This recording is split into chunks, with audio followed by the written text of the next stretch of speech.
All right, good afternoon, everyone. Welcome to our sixth Wisdo webinar in our series about addressing the loneliness epidemic effectively and at scale. A special warm welcome to our three distinguished speakers, Dr. Curie, Dr. Dena Bravata, and Brian Marcotte, who couldn't be more uniquely poised to help us address the questions we have set out to discuss today, questions that have become especially timely and urgent in light of a milestone report by the U.S. Surgeon General comparing the prevalence, harm, and cost of the loneliness epidemic to smoking up to 15 cigarettes a day. This webinar is being recorded, and we will share a link to the recording by tomorrow morning. Please use the chat or Q&A windows to submit questions and comments. I will do my best to integrate them into the panel discussion. To briefly introduce myself, my name is Boaz Gaon. I'm the CEO and founder of Wisdo Health. Wisdo Health is an evidence-driven peer support community and social health platform. We work with health plans, employers, and government agencies interested in reducing the harmful consequences of loneliness, social isolation, and lack of engagement on health outcomes and costs. Leveraging the power of unique peer-to-peer matches and loneliness assessment, we impact the health of large populations at a fraction of the cost of mental health therapy. As a data-driven platform, we emphasize the importance of demonstrated efficacy, and here are a few highlights. 18% reduction in loneliness with 23% no longer lonely, 34% reduction in depression, 23% reduction in anxiety, and 63% reporting improved productivity, something that I'm sure Brian is going to touch on later on, all through the power of better social connections. If you are interested, please stay on the webinar link after we are done today for a deeper dive into how our product works and our business case for employers. So, as many of you know, the U.S. Surgeon General released last month the first ever advisory on the loneliness and social isolation epidemic. We were humbled to be the only digital intervention reference in this landmark study. And for those of you who have yet to read the full report, let me share three striking quotes. The first, social connection is a fundamental human need as essential to survival as food, water, and shelter. And just so all of us are talking about the same thing, when we say loneliness, loneliness is a subjective, distressing experience that results from perceived isolation or inadequate, meaningful connections. But it's also much more than that. Loneliness is associated with a greater risk of cardiovascular disease, dementia, stroke, depression, anxiety, and premature death. The mortality impact of being socially disconnected is similar to that caused by smoking up to 15 cigarettes a day. And the costs are horrendous. 50% of adults suffer loneliness, with minority groups and younger adults experiencing even higher loneliness rates. The cost to employers, in addition to absenteeism, are estimated at $154 billion, 29% increased risk of heart disease, 32% increased risk of stroke, 57% increased ER visits for heart failure patients, and twice the likelihood of developing depression or anxiety. As for action that we can all take, the Surgeon General listed 6 pillars of action, 3 of which are bolded here, which are particularly relevant to our conversation today. The first, strengthening social infrastructure, reforming digital environments, and cultivating a culture of connection. And with that, allow me to invite our 3 very distinguished speakers to weigh in on where we go from here. Hugh is a senior scholar at the Stanford School of Medicine and the former chief medical officer at FQHCs, HHS, IBM, and CVS Health.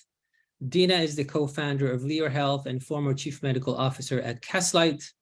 And Brian is the former president and CEO of Business Group on Health, the preeminent advocate for large employers in healthcare policy, known for providing innovative solutions for health and benefits issues. Hugh, Dena, and Brian, thank you for joining us today.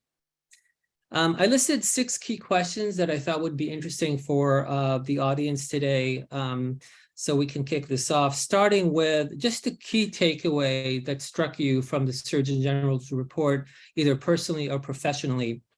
that you think that employers or payers should not miss as they look forward in terms of how to address this epidemic effectively? Dena, but maybe we can start with you.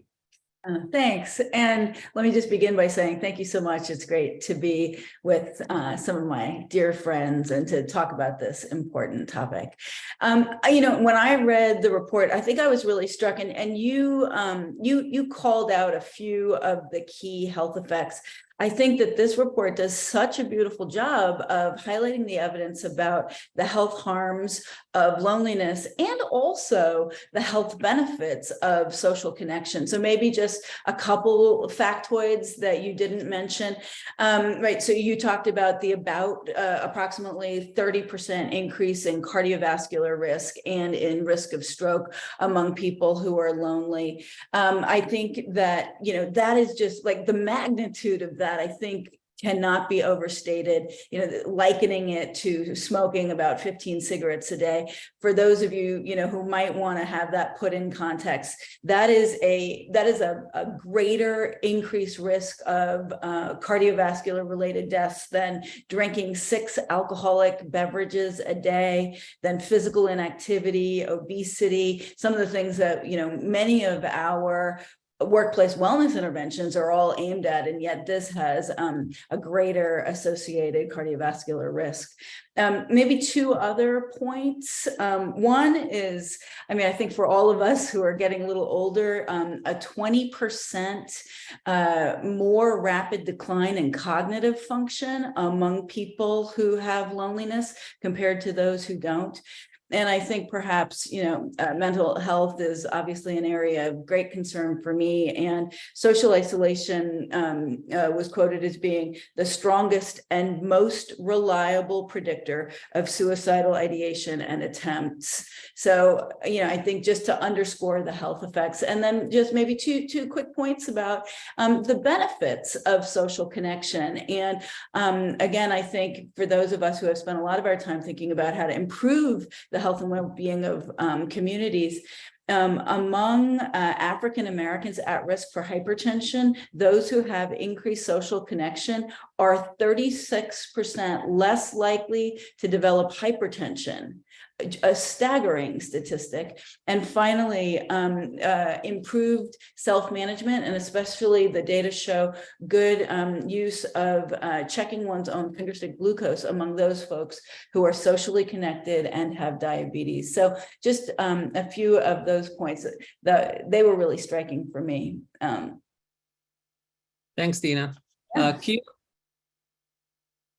Thank you, Boaz, and thank you for having me on this panel.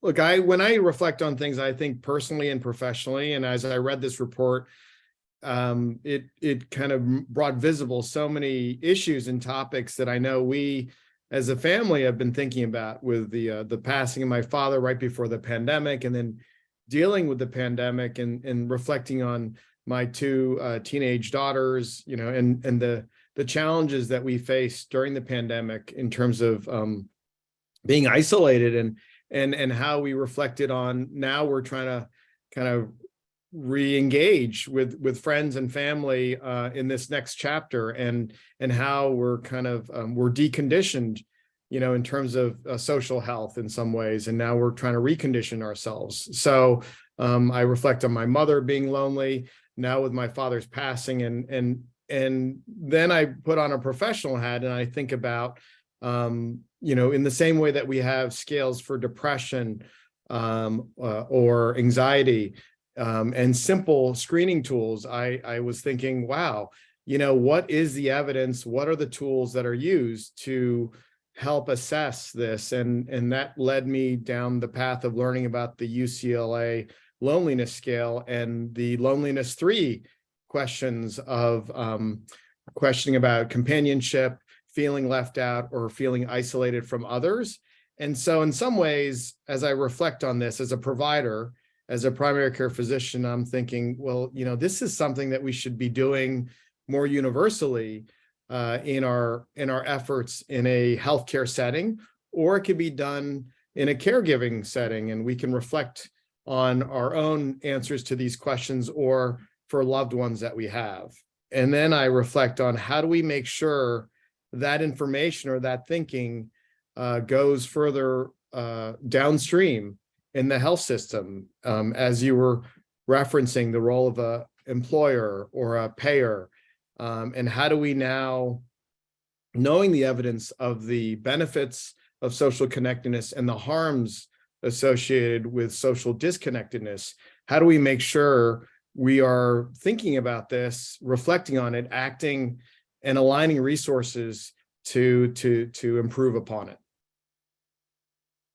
Thank you, Hugh. Yeah, and I think that assessment is something that we talk a lot about, and that being an opportunity to address this issue at scale. One of the things that we like about UCLA, and Professor Dan Russell, who co-developed the UCLA scale, also describes that as one of the strengths of this specific measurement, is the simplicity of it and the ability to use it in large populations. And we're going to come back to this in a second. Brian, from an employer's perspective, putting the angle of a large employer who's reading this report, obviously this is a huge issue. What do you think is the kind of main takeaway that they should take from this report, really starting from tomorrow morning? I think you're on mute, Brian. So I would say that first and foremost, the statement that really stuck for me was the statement regarding that you actually have in the deck regarding the impact that social isolation has on should be at the same level as food, water, and shelter in terms of survival. And I think that really struck me. But when I read through the report, to your point, I looked at this from with an employer lens. So I kind of went through the report and said, this is about how do we mobilize the employer community to take action. And so reading through the report, three things stuck out for me: awareness, opportunity, and challenge. Awareness, first and foremost, because loneliness and social isolation are far more widespread, I think, than anyone realized. And I think employers do not at this time appreciate the magnitude of the issue. So first, how do we create awareness among the employer community? I would say second, it's about opportunity. And I think Dena kind of said it best in the beginning, that social isolation and loneliness can lead to poor health and premature death. But the reverse is also true. I think social connection can lead to better physical, cognitive, and mental health and longevity. So there's a significant opportunity in front of us. But the challenge is the business case for the employer community. How do we create that? How do we shape that? There's a lot of great data in this study. There's a lot of references to other studies, independent studies that really look at the relationship of physical and mental health outcomes with social connection, social isolation, and loneliness at an individual level. There isn't a lot of data that really speaks to this on a workforce level at this point. But I think employers are really good about looking at impact on individuals and carrying that forward to see how that can relate to their healthcare costs, to absenteeism, to productivity. You had some good data at the beginning about productivity and some of these measurements that having impact on healthcare. So shaping the business case is going to be real important for employers, and that's the big takeaway that I took away from this study. Widespread impact that I don't think most of us were aware of. And now we need to do a lot to educate, create awareness, and mobilize the employer community. And I think that's where the challenge lies. Yep. Thanks, Brian. So building on that, going back to Dena, looking at the data and reading the report, loneliness is not an issue that started with COVID and predated COVID by a decade, if not more. And to go back to Brian's point, if this is such a big problem, and it is, and such a costly problem, how did we not see it? And where was the blind spot? And maybe as someone who knows the mental health space so intimately, especially from the lens of companies and other providers who've been looking at mental health therapy as the go-to solution for mental health. How have we missed this and let this grow into such a big problem? Yeah, I mean, I think actually Q said it really well, right?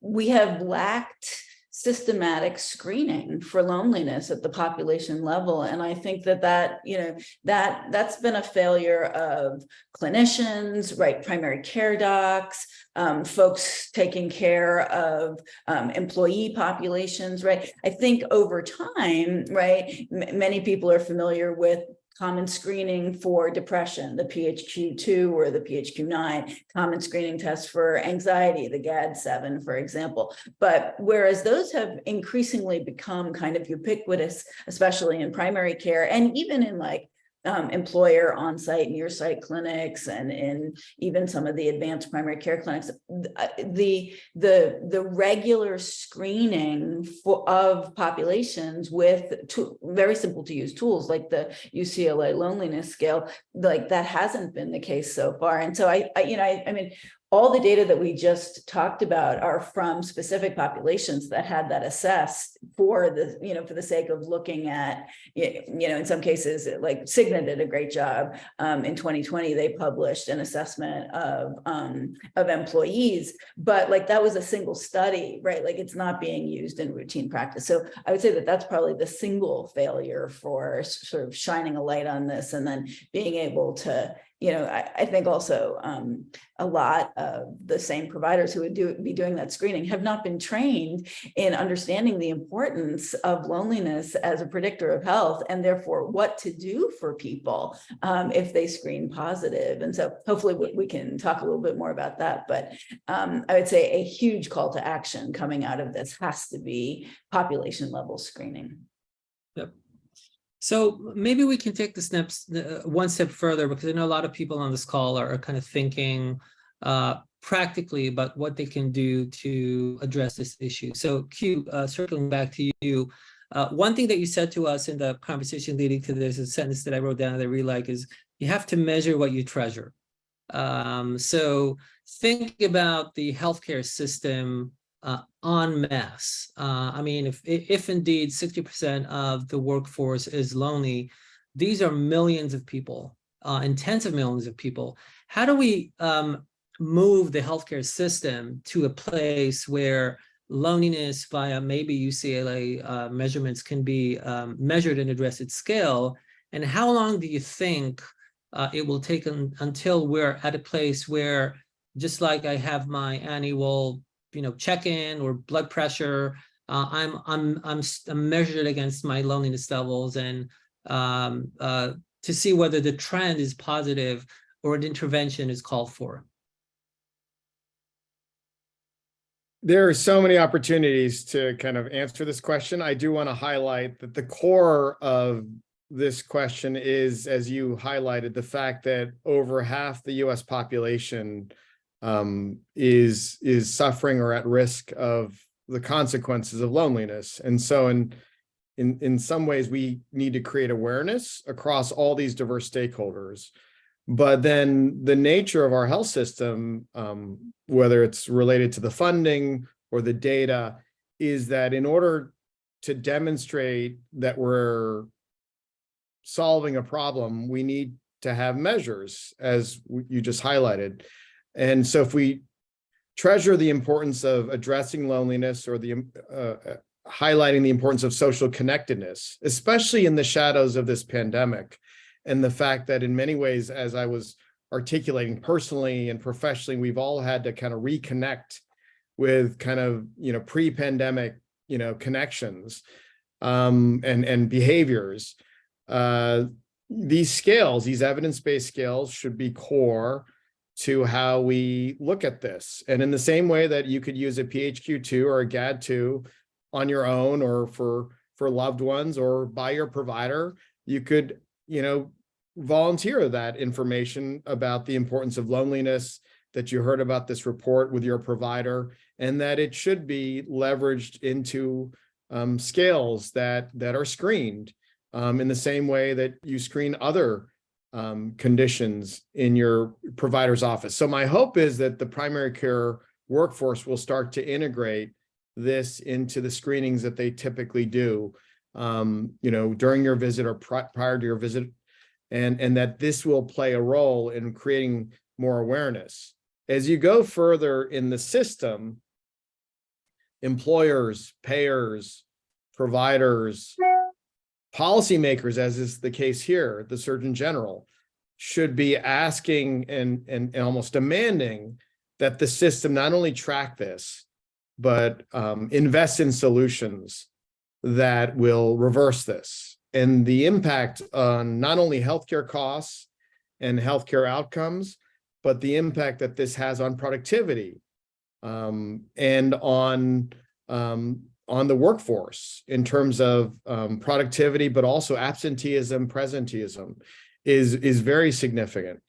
So what often is the case in healthcare, because it's so fragmented, is that you need an awareness like this, which has been created, and I call these signature reports from the Surgeon General, and then you need to catalyze that awareness and innovation in the system in the same way that you are doing with Wisdo Health. Thanks, Coop. So Brian, let's take this one step further still and talk about solutions. So say we're able to measure loneliness at scale, and then 50% of people being measured are going to indicate levels of social isolation that are less than desired, and we would want to intervene to build up a sense of connection. We know what's currently in the market, right? There's clinical therapy, there's coaching, there's a need for, I think, more robust solutions that can offer human-to-human measurement-driven connections. What of the solutions that you've seen out there, Wisdo is one of them, and certainly not the only one. What have you seen out there that you feel can close the gap between the 60% who need better human connections and then the 10% who need mental health therapy and are getting it?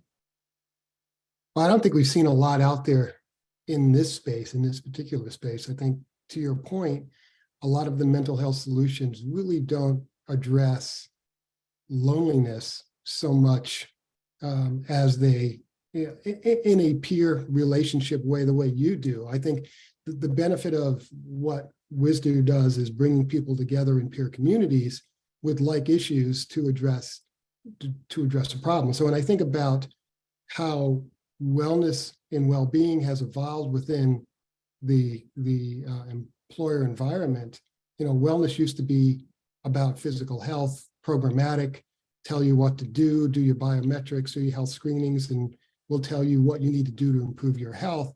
That's evolved, I would say, over the last decade to be a more holistic approach to well-being, where you're focused on physical, mental, or emotional and financial well-being. And the fourth pillar here is social connectedness. And employers see that as an opportunity. And social connectedness has been more about connecting with the community, volunteerism, programs within the community in a number of the employer locations. You say for a large employer who's doing that across the country and a lot of their locations.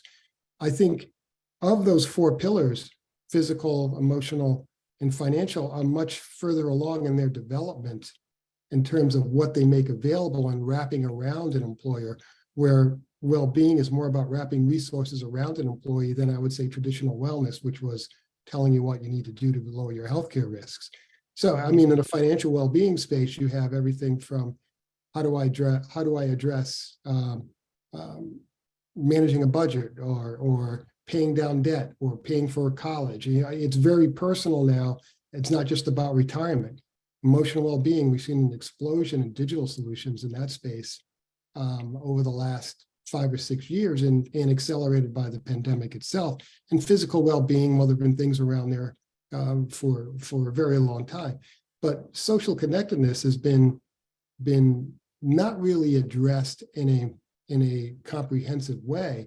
I think loneliness puts this on the map because that's where I see it squarely fitting into an employer's strategy in filling the gaps in social connectedness in a more holistic well-being solution that many employers have moved into, but we just haven't seen a lot of resources in that particular space.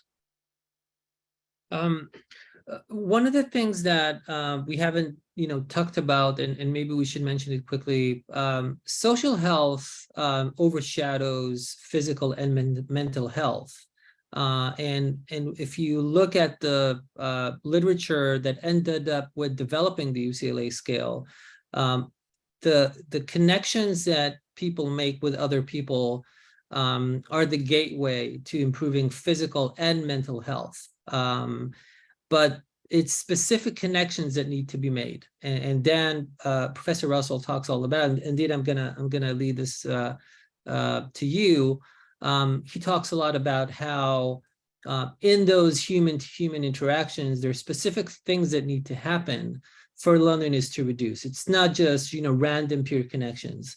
It's connecting people to people who've been in their shoes and who can communicate a sense of worth, a sense of belonging, and a sense of feeling emotionally supported.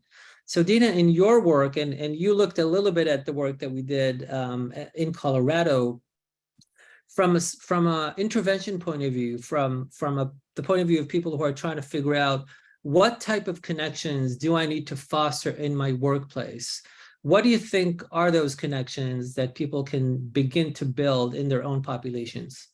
Yeah, and I think one of the things that's really notable about Dan Russell's work is that historically there haven't been a lot of evidence-based interventions that have been, sort of like a home run here, and that peer support probably is like sort of the intervention uniquely suited, right, by its very nature to provide promise here. And there are two parts to that, right? So one is what you said, Boaz, right? So this idea that you are struggling with something and there are other people who have been through that and can be of support to you. There are also other people who are struggling with that same thing, and they too can be of support to you if they are, providing empathic, compassionate support that is trustworthy.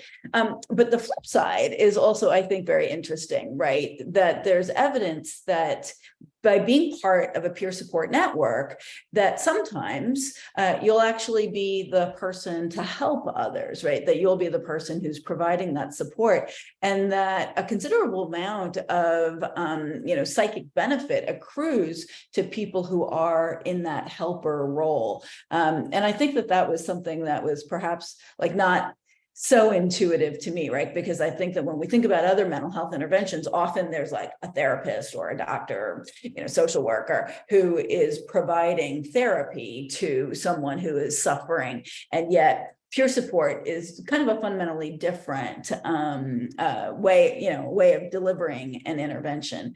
I do think that like group therapy probably has, kind of more similarities there. Yeah. So, and you asked a specific question about it in the workplace, right? And I think that Vivek Murthy does a nice job in the report of kind of talking about specific interventions that employers can institute that include things like mentoring programs, right? So that you're doing more with your coworkers, and that you can be a mentor to someone who is not necessarily like, you can do that with peers to people who are behind you and below you in the kind of in the workplace hierarchy, if you will. Also group volunteer efforts, and there's some evidence to support those as well. So I think that, it's not just, I don't think we need to look just to mental health interventions as examples of ways to help folks suffering from loneliness. There's one study that you mentioned at some point around this concept of a best friend at work, which I thought was really interesting. Can you kind of shine a light on that? Sure. So there is evidence that suggests that people who report having a best friend at work are more likely to remain in the workforce, less likely to churn, and that those folks are also less likely to report feelings of loneliness. Again, I made reference to a 2020 Cigna study a few minutes ago, and in that they actually highlighted the fact that younger workers tend to suffer from greater loneliness than older workers do, and often those younger workers tend to report having less of this "I have a friend at work," and also tend to report more, they feel like they have to hide their true selves at work, and that was a second measure that was highly associated with feelings of workplace loneliness. I don't know if you want to kind of talk a little bit more about the best friend issue. Q, was that for Q or? No, for Brian. I know this is a topic. Yeah. Yep.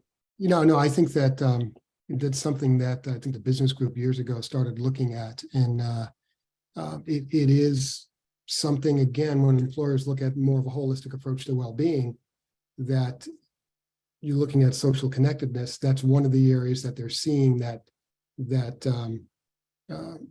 opportunity in asking that question. And I think there are surveys that employers have used to actually ask that question, so that they can start capturing data to see if people do feel more connected at work, at least when it comes to having peers that they can relate to. I think the other area that, when you talk about some of the recommendations that the Surgeon General report makes, there is some similarities in other approaches around peer support within companies, particularly over the last 5 years or so, where there was more peer support and also manager support for trying to be trained and identify people who may be having emotional health issues, and then steering them to resources within the organization. So there's an opportunity to build on some of that training that's been done with managers and with peers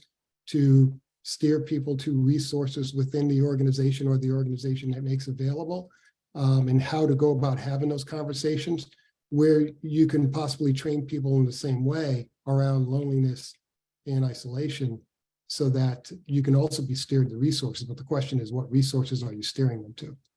Yep. So I can quickly maybe highlight two insights that we've seen in terms of this concept of best friend at work.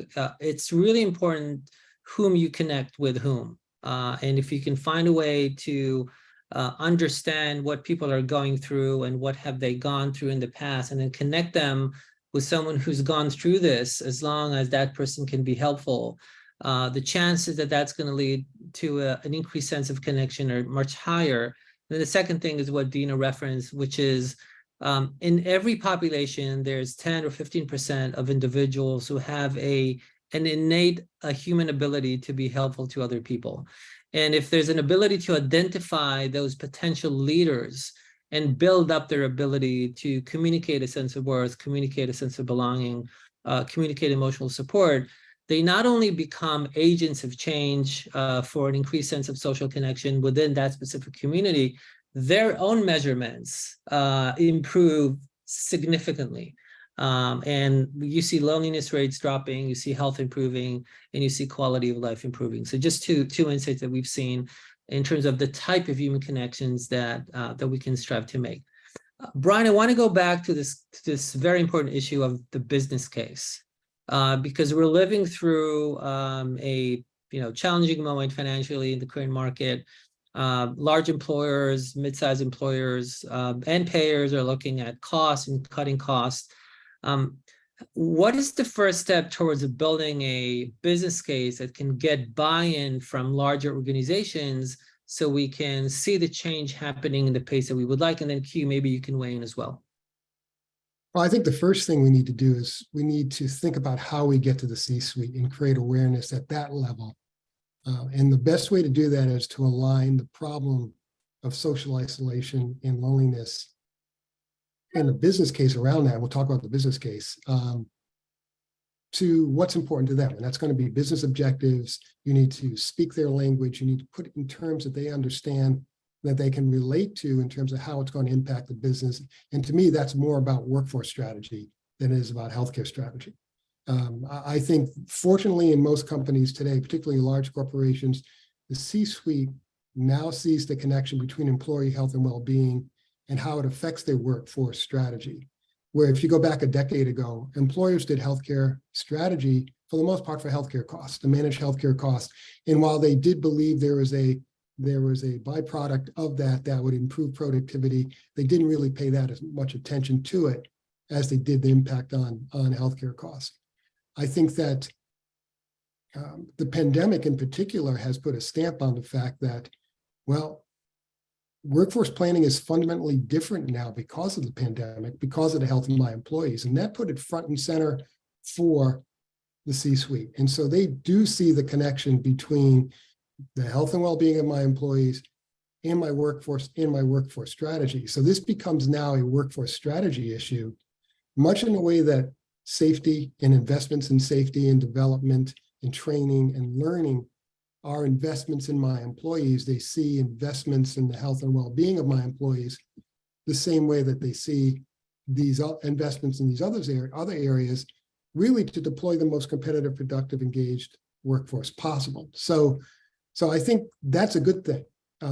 And that's really accelerated over the years. The business group has been measuring that probably for 8 years now, and it's trended up every year. And then since the pandemic, it's really spiked in terms of how companies look at health and well-being strategy and its relation to workforce is much more significant now. And it's not, healthcare isn't the primary reason why they do those strategies. So having said that, there's an opportunity, there's momentum. So it's a question of the business case. And first, I think we have to align it with goals within that company, so it's speaking their language. And I think some of the data that you showed up at the beginning in terms of impact of say what peer support can do to address loneliness can be leveraged in a business case aligned to that workforce strategy. So for me, it's first thing is you've got to speak their language and get in front of them in a way. This has to be top-down driven if you want to really have impact in the organization. Yep. Q. So there, I mean, I don't want to repeat anything Brian said. Obviously, the business case is important. When I look at this and I see the 6 pillars, and I often like to try to make a link between a signature report and then the actions that that could or should be taken as you advocate for further awareness and action on epidemic like this, that in some ways, I think in many settings, whether it's a payer setting, an employer setting, might be new. Now we've got a term and we've got a signature Surgeon General report to reference to say this is something we need to address as a nation, as an employer, as a community. So the concept of strengthening social infrastructure, I know many companies are now wrestling with, hybrid. They're wrestling with return to the office. So as we reflect on this, I looked at the numbers in that Cigna report that showed that a lonely worker, you're losing an additional $4,200 in terms of work days lost. And you're also seeing that remote workers are more likely to be lonely than in-person workers. So as you're thinking about your policies related to return to work and hybrid and return to the office, I just think you need to create approaches that increase that social connectedness, that social in-person connectedness, but also pro-connection policies that that frankly catalyze innovation. Like in my mind, the social connectedness we're advocating for here leads to those unexpected collisions and those innovative moments that happen. So there's a business case for that as well. Mobilizing the health sector, the third component, I would suggest that any vendor or partner you have that you're spending resources and investing in, you should be asking, what are you doing to address this loneliness crisis? How are you promoting social connectedness in the solutions that you're offering? How are you thinking digital first? Number 4, reforming digital environments and thinking about the simplicity of being able to access regardless of where you are, whenever you may feel disconnected or lonely, and how you could have that ability to connect in a digital first environment. And then deepening the knowledge, once again, challenging the partners, the vendors that you're leveraging and saying, how are you addressing this crisis? I see that it correlates to so many other conditions. I want to see how we're doing in those conditions, but how are you going to address this in terms of the big data opportunities? If you're investing in advanced primary care, how is those advanced primary care solutions actually screening for loneliness? And how can we make sure that that's being addressed with those investments that you're making as a payer or a provider? And then the culture, I love the fact, the simplicity of how the Surgeon General talked about the culture of connection. I think any company would suggest that it wants to create that, and that sense of commitment and loyalty to a culture of connection. And so that to me is a lot about leadership as well, and the culture of leadership in an organization that values, that can talk about loneliness, but values social connectedness.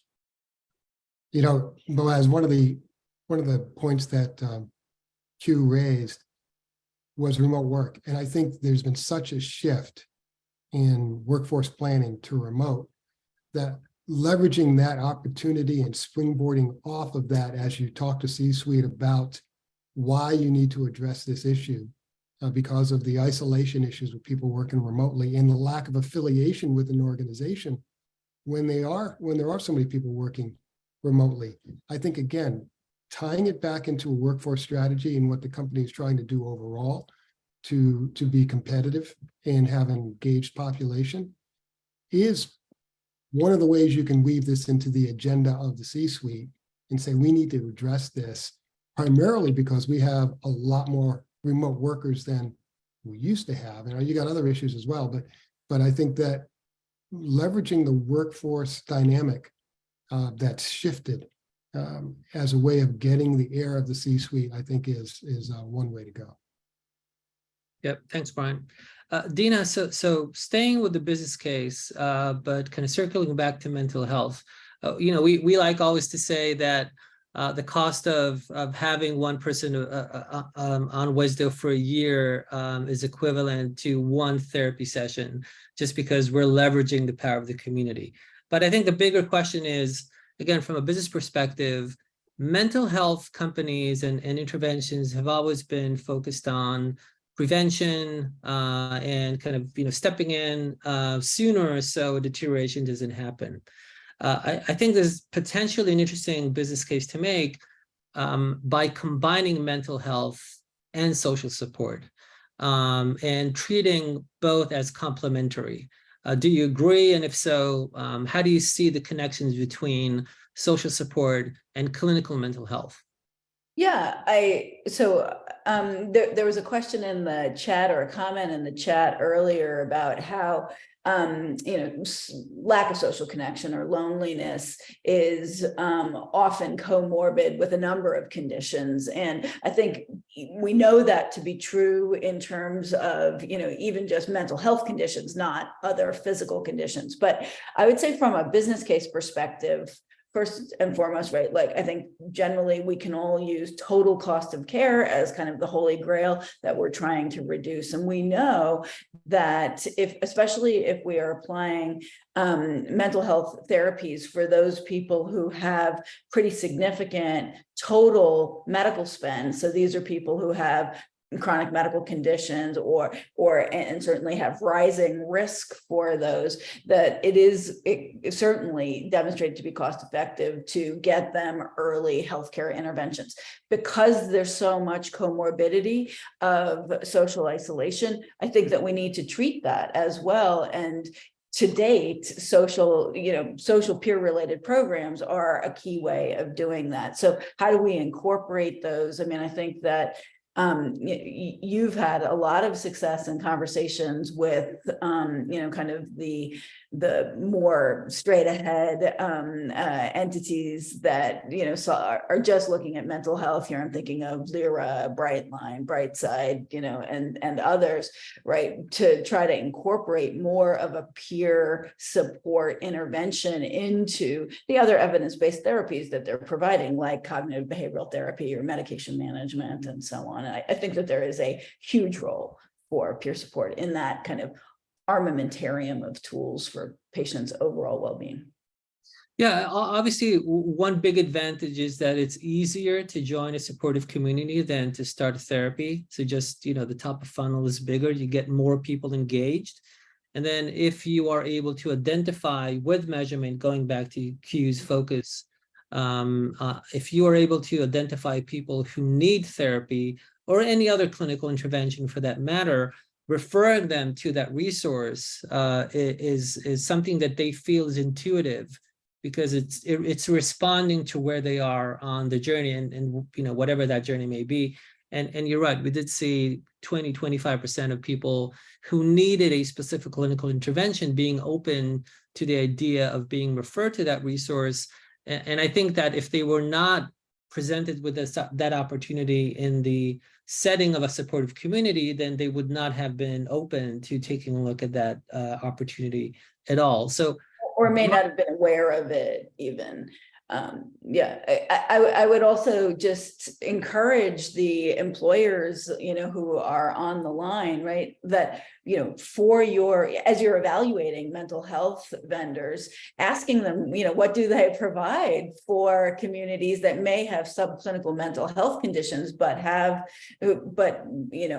highly at risk for social isolation? Do they have a peer-based intervention? So I would think that would be one way that employers can kind of leverage that purchasing decision. And the second, I think, obvious way, kind of circling back to what we talked about earlier, is to the extent that you're making investments in primary care, either on-site, near-site, or just in your network, is to try to get a sense about, to what extent is routine screening for social isolation and loneliness part of the primary care intervention.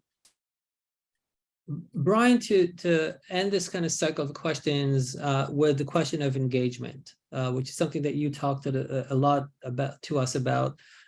Do you think there's also an opportunity to talk about peer support as an opportunity to increase engagement and refer more people to services and benefits that they may not have been aware of unless they were presented with these opportunities in the setting of a peer support community? Yeah, I think there's a tremendous opportunity. I mean, engagement is a big issue for employers. How do I engage employees in all these great resources I make available? And typically it's an out of sight, out of mind thing. I mean, you can communicate them and you can sweep people in with a particular communication, but if I don't need a particular resource at that moment, I file it and I forget that it's available 6 months down the road when I do. So there's a lot of resources and employers offer that go underutilized because it's hard to get them in front of people at the time that they need it. One of the advantages with the peer connection here is, as people are talking about, they're joining a community about maybe it's anxiety or something to discuss like issues with like-minded people or people who've gone through the same issue. They may raise a diabetes issue, or they may raise another health concern, or even if it could be a financial concern. There's an opportunity to refer people into the company's programs that may support that for that individual. So if I'm having difficulty managing debt, and that's part of my anxiety, and that's why I'm in this group, partly why I'm in this group, there's an opportunity to refer that person back into the company's resources that may have a program around managing debt. That's just one simple example, but there's a great way to indirectly steer people back into resources because you're catching people in a moment that matters to them while they're in that community on something else. So to me, any way you can drive engagement up is an added benefit here. And I think that will come out of these peer programs. Thanks, Brian. So we're getting a lot of questions on the business case, and maybe Q, I'll invite you to take this one. So we talked a lot about the business case from an employer perspective. Maybe a few thoughts on the business case from a payer's perspective. How can companies have this conversation and get some traction with payers as a gateway to interacting with large populations, again, with the hope of addressing the loneliness epidemic at scale? Ultimately, payers will be interested in the VOI, which includes an ROI, right? There'll need to be a financial assessment, but also other outcomes, as we were referencing, because our clients, when we're a payer, are ultimately employers and state Medicaid and exchanges. So the desire for us to address those needs is really important. I would suggest that one metric of strong success that's in Medicare and Medicaid is STARS ratings and experience scores. So in many ways, I would suggest the hypothesis that that not only addressing social connectedness and reducing loneliness will improve those experience scores, but also improve a lot of the adherence to the clinical measures that are expected to be delivered to show high quality care is being delivered as a payer. When it comes to this topic, I mean, once again, I think the Surgeon General has done an important job. I don't know if you look on page 14, like it was extraordinary to see the national trends for social connection from 2003 to 2020. I mean, it's almost like in these 17 years, I didn't realize with the rise of social media, with, of course, kind of the pandemic, that we have so many more hours of social isolation, less family engagement, less companionship. I mean, it was all quantifiable, less time with friends.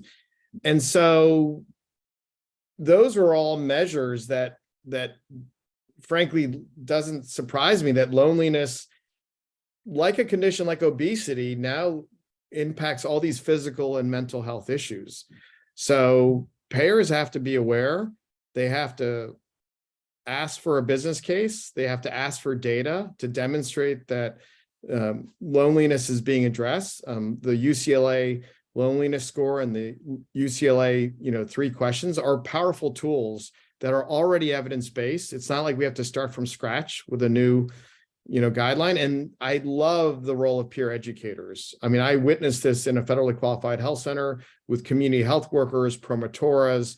The reality is they were more effective than often the clinicians were in connecting with patients and helping them on their journey for any chronic disease, whether it's diabetes, hypertension, and in this case, loneliness.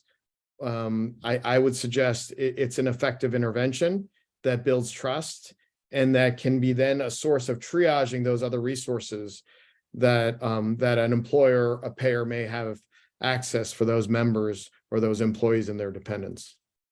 Boaz, I think that, we talk about business case for an employer, we talk about getting to the C-suite and trying to mobilize employers. But one of the first things, and Q mentioned it before, one of the first things an employer can do is to go to their health partners and put them on notice. What are you guys doing about this? I think leveraging the Surgeon General's report, leveraging the Cigna report from a year or two ago, and really put them on notice. We want you to come back to us and tell us, what are you doing to address this for your members and our employees, and see what they come back with. And I think sometimes it's a matter of contracting with solutions in the market and bringing them to employers on the health plans paper, as opposed to an employer going out and contracting directly. So there are a number of ways health partners can get at this. And employers are also going to be very interested in integration. They've got so many point solutions now. They're going to want to see how even if they do contract with a Wisdo, how does that integrate with other behavioral health services that I'm offering within my ecosystem to my employees? So there's a lot of opportunity here, but to me, awareness is the first thing, creating awareness among the employer community. Let the employer community go after their health partners to put them on notice. We want to see what you're doing about this, trying to bring it forward to their own C-suite to see what they can do. This is going to take some time, but I do think it's a compelling, widespread issue that it's hard to ignore at this point. Yep, I agree. So first of all, looking at the clock, we have 5 more minutes, and this has gone very quickly. So I do want to invite you all to share some final thoughts, maybe things that you're hopeful about, and where you think the space is going to be, let's say, a year from now. But I do want to invite people who are interested in learning more about Wisdo, specifically the platform, how we work, to stay on once this call is over. We haven't talked about data. I think there's another whole conversation to have about how peer interactions that are an opportunity to learn more about what people are going through.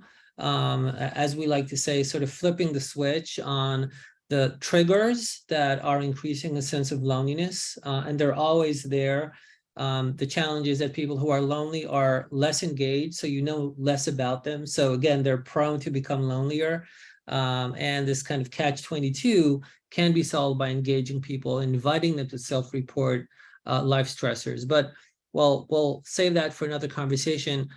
In the time that we still have, just final thoughts about where do you think we stand today, looking at a problem at this magnitude? Are you hopeful that we can make significant change, or do you think that we're just early stage in addressing this problem? I'll jump in from an employer perspective. I think it's always good, Boaz, to be first within a category, and I think you guys are first within a category. I think over the next couple of years, you're going to see more solutions emerge in this space, some of them adjacent to the existing virtual behavioral health resources that are in the market today, possibly, but it's always good to be first. And we've seen that in other categories. You think of Livongo and others that were first in their categories and in how they exploded on the market. But I do think you're going to see more solutions emerge in this space now that this report is out there, now that we're creating a lot of awareness around this issue. Thanks, Brian. Dena? Well, I think I would, hold you to task a little bit, Boaz. I think that you and others who are driving interventions really have to provide the evidence about the effectiveness for the work that you do. I think what we have talked about today is an increased recognition that this is a huge problem without a ton of very practical evidence-based solutions. I think Brian's right. There will be more of those. Let's apply some rigor here as we think about which solutions are right for which populations and what's the evidence upon which we can base that.